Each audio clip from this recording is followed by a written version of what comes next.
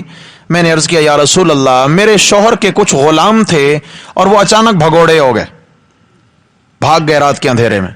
میرے شوہر گھوڑے پہ سوار ہوئے، ان کا پیچھا کیا، کرتے کرتے کرتے دور کہیں پہاڑوں کی وادی میں جا کر ان کو لیا، اور وہاں جب جا کر ان کو پکڑا تو وہ مقابلے پہ اتر آئے، اور وہ زیادہ تھے یہ ایک تھے. انہوں نے میرے شوہر کو قتل کر دیا.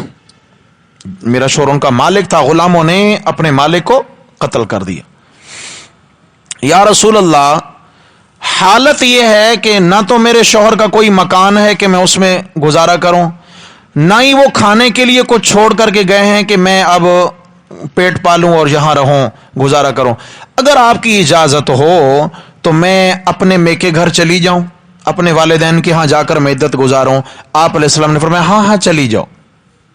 فرماتی ہیں میں واپس مڑی، ابھی میں برآمدے میں ہی تھی کہ نبی علیہ السلام نے پھر مجھے پکارا. فرمانے لگے اے بنت مالک، یعنی فریعہ بنت مالک، واپس آؤ. تم نے کیا مسئلہ پوچھا تھا؟ یا رسول اللہ اس طرح میرے شوہر انتقال ہو گئے، قتل ہو گئے، اور ان کا کوئی گھر نہیں ہے، ہم جس گھر میں رہتے تھے وہ کسی کا ہے، اور کوئی اتنا مال بھی نہیں ہے، میں کیا کروں؟ کیا میں والدین کی عدت گزاروں؟ آپ علیہ السلام نے فرمایا نہیں، تم اپنے شوہر کے اسی گھر میں عدت پوری کرو. لیکن یہاں ایک مسئلہ سمجھیے آپ وہاں یہ ہے کہ اکیلا پن نہ ہو. اگر عورت بالکل اکیلی ہو گئی ہے، اب اس کی عزت کو خطرہ ہے اور جان کو بھی خطرہ ہے، اگر وہ بالکل اکیلے گھر میں رہتی ہے تو پھر اس کو منتقل ہونے کی شریعت میں اجازت ہے، منتقل ہونے کی پھر اجازت ہے. لیکن اگر اس کو کوئی دیکھ بھال کرنے والا وہاں موجود ہے اور اکیلا پن نہیں ہے، جیسے بچے وغیرہ ساتھ ہیں، تو پھر اس کو ہر عذر قبول کر کے جو ہے نا اسی گھر میں ہی عدت گزارنا ہوگی بامر مجبوری. جیسے کوئی بھی نہیں ہے، اکیلی ہو گئی بالکل. اور عورتیں ویسے بھی بیچاری اب ایک صدمہ پہنچا ہوا ہے، اوپر سے کمزور دل کی، اکیلا پن اور ڈر خوف. تو پھر اس طرف سے دیکھیں کہ شوہر کا قتل ہوا ہے تو وہ ایک الگ سے خوف دماغ پہ سوار. تو لیکن اس کے باوجود آپ صلی اللہ علیہ وسلم نے اس لیے اجازت نہ دی کیونکہ اور لوگ ان کو دیکھنے والے تھے وہاں پر، اس لیے آپ علیہ السلام نے اجازت نہ دی. فرمایا اگر خواتین عدت گزارنے کے بعد کہیں اور آگے نکاح کرنا چاہتی ہیں تو تم ان کے لیے رکاوٹ نہ بنو، اور اگر وہ چلی جائیں، خود چلی جائیں، تم پر گناہ نہیں. ہاں اگر تم زبردستی نکالو گے تو یہ تمہیں زیب نہیں دیتا، یہ تمہیں زیب نہیں دیتا.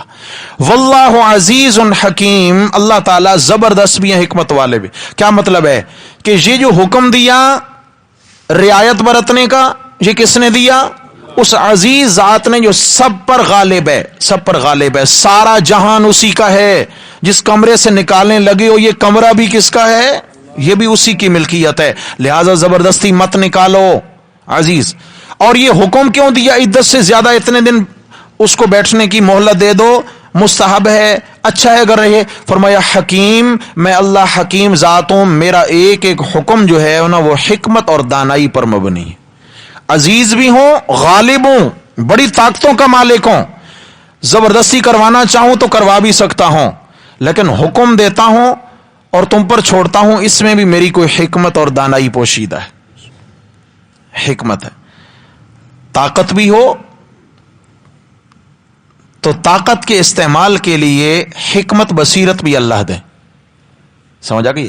ایسا نہیں کہ طاقت ہے لیکن طاقت کے نشے میں انسان اتنا چور ہے کہ اس کو جائز ناجائز کہیں پتہ نہیں چلتا، اور طاقت کا وہ بے دریغ استعمال کرتا ہے، جائز ناجائز ہر کہیں۔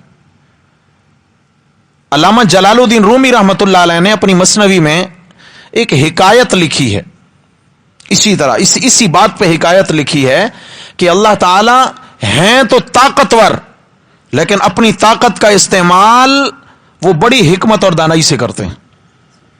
مثال لکھی، فرمایا ایک شخص نے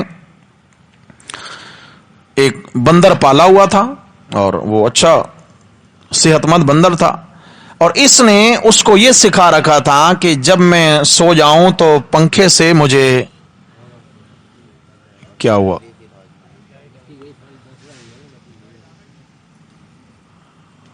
اللہ اکبر اللہ اکبر، تو اس نے بندر کی یہ ڈیوٹی لگا رکھی تھی کہ جب میں سو جاؤں تو مجھے پنکھے سے ہوا دینا، اور کوئی مکھی وکھی اگر میرے چہرے پہ آ کے بیٹھے تو وہ بھی اڑاتے رہنا۔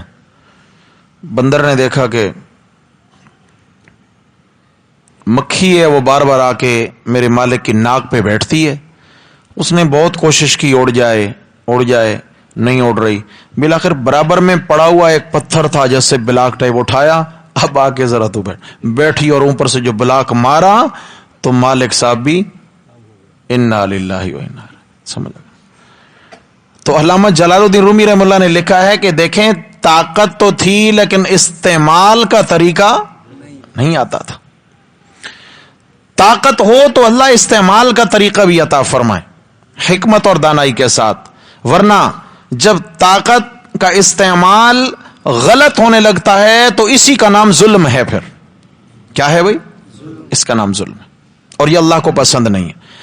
یہاں تک یہ مسئلہ بیان کر کے فرمایا کہ میں اللہ تعالیٰ طاقتور ذات ہوں، حکم دیتا ہوں، میرے حکم میں کوئی حکمت موجود ہے، اور حکمت کے تحت میرے تمام احکامات ہیں۔ لہٰذا پہلا مسئلہ سمجھ میں آ گیا کہ اگر دنیا سے کوئی بندہ چلا جائے تو اپنی بیوہ کے حق میں کتنی وصیتیں کر جائے بھائی؟ 2۔ 1 سال تک خرچہ بھی ممکن ہو تو دیتے رہنا، اور 1 سال تک اس کو گھر سے نکالنا بھی نہیں ہے، صحیح ہے نا جی؟ ہاں خود چلی جائیں تو تم پر کوئی حرج نہیں ہے۔ دوسرا مسئلہ، طلاق یافتہ خواتین کا خرچہ کون اٹھائے؟ جن کو طلاق دے دی ان کے خرچے کا مسئلہ۔ وَلِلْمُطَلَّقَاتِ مَتَاعٌ بِالْمَعْرُوفِ، اور طلاق یافتہ عورتوں کو بھی دستور کے مطابق خرچہ دینا چاہیے، خرچہ دینا چاہیے۔ حقاً علی المتقین، یہ پرہیزگاروں پر یہ بھی لازم ہے، یعنی واجب ہے یہ بھی۔ لیکن طلاق یافتہ سے یہ مراد نہیں کہ ساری زندگی خرچہ دینا چاہیے۔ ہم نے وہ تو مسئلہ پڑھ لیا تھا کہ طلاق یافتہ جو خواتین ہیں ان کے مہر کا مسئلہ، طلاق والی عورتوں کی کتنی قسمیں پڑی تھیں؟ 4۔ تو اس میں وہ خواتین جن کا نکاح ہو چکا اور مہر مقرر نہیں ہوا تھا اور رخصتی سے پہلے طلاق ہو گئی تو انہیں کیا دینا ہے؟ 1 سوٹ دینا ہے۔ کیا دینا ہے بھائی؟ 1 سوٹ دینا ہے۔ اور جن کے طلاق ہو گئی اور مہر مقرر تھا، ابھی شادی نہیں ہوئی تھی، رخصتی سے پہلے طلاق ہو گئی، مہر مقرر تھا، تو کتنا مہر دینا ہے؟ آدھا مہر دینا ہے۔ سمجھ آ گئی ہے؟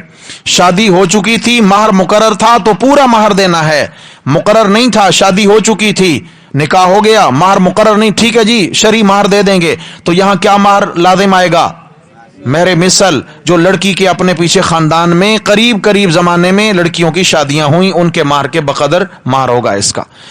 لیکن یہاں جو مسئلہ آ رہا ہے وہ مسئلہ یہ ہے کہ طلاق والی تمام تر خواتین جن پر عدت لازم ہے، اب جس کی رخصتی نہیں ہوئی اس پر عدت تو نہیں ہے نا، جن پر عدت لازم ہے ان کے عدت کے زمانے میں کم و بیش، یعنی 3 پیریڈز، 3 ماہواریاں کم و بیش 3 مہینے جا کے بنیں گے، یا اگر ان کو طلاق ہوئی ہے اور ان کے پیٹ میں بچہ ہے، جب تک بچہ پیدا نہیں ہو جائے گا تب تک یہ طلاق والی اس کو مطلقہ خاتون کو یہ مرد کیا کرے گا؟ خرچہ دیتا رہے گا۔ اور اگر پیٹ میں بچہ نہیں ہے تو صرف عدت کے 3 مہینے، کم و بیش 3 مہینے جو بنیں گے ان کا یہ کیا کرے گا بھائی؟ خرچہ دے گا۔ سمجھ میں آ گیا مسئلہ نا جی؟ اب اس میں جب یہ خرچہ دے گا تو کورٹ کچہری جانے کی اس کو ضرورت پیش آئے گی؟